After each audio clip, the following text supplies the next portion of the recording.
Like everybody else, I watched the Joe Rogan interview with Malone, and here's the big takeaway. Very intelligent, highly educated population, and they went barking mad. How did that happen? Mass formation psychosis. I think this theory of mass formation eloquently explains the groupthink psychosis that most of the population has fallen into. It may be part of the explanation, but I don't think it's the explanation. And I think it's the key to everything.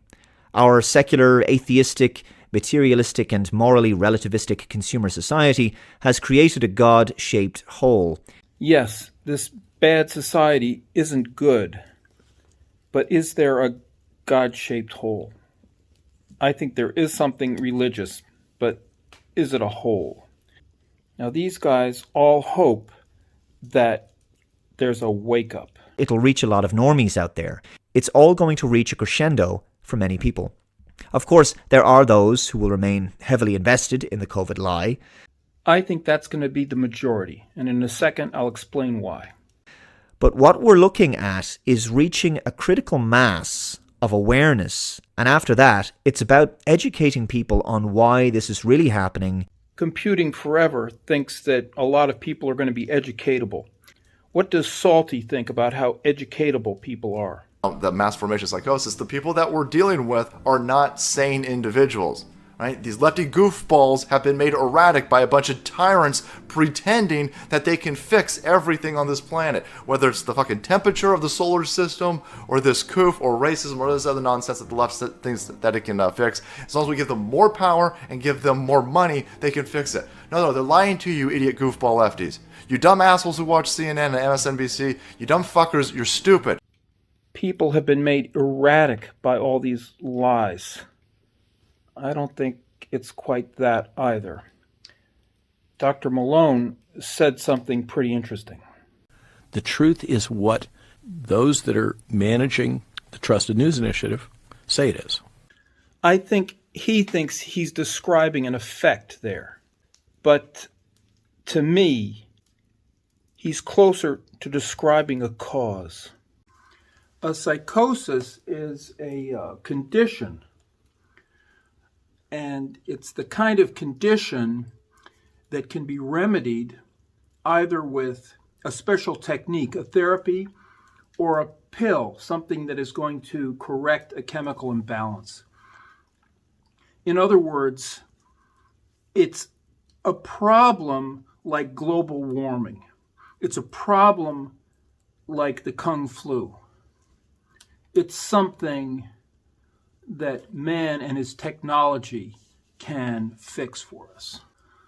Reading Plato's Euthyphron, which, by the way, is one of the funniest and most terrifying things that I've ever read, you can see that justice, even today, just as at the origins. Peppy, why are you growling that way?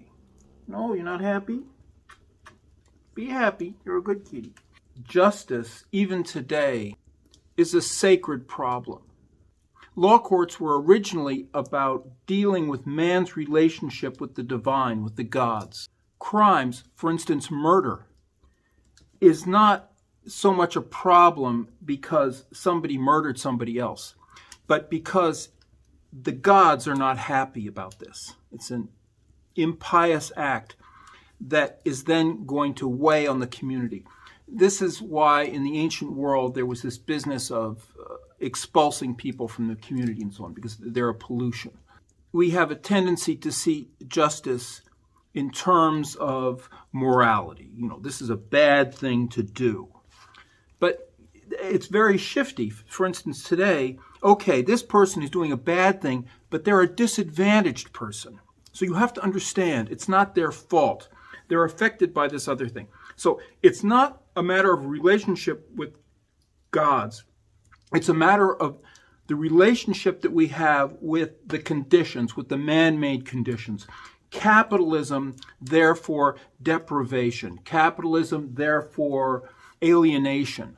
Alienation, therefore disorientation, therefore these crimes. So we have to be comprehensive. it's actually our fault. The problem is not divine disapproval.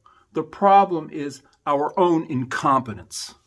More art, more techne, more human power, more human competence, more human understanding, comprehension of the whole system, the whole thing, and then we could solve the problem, for instance, of crime.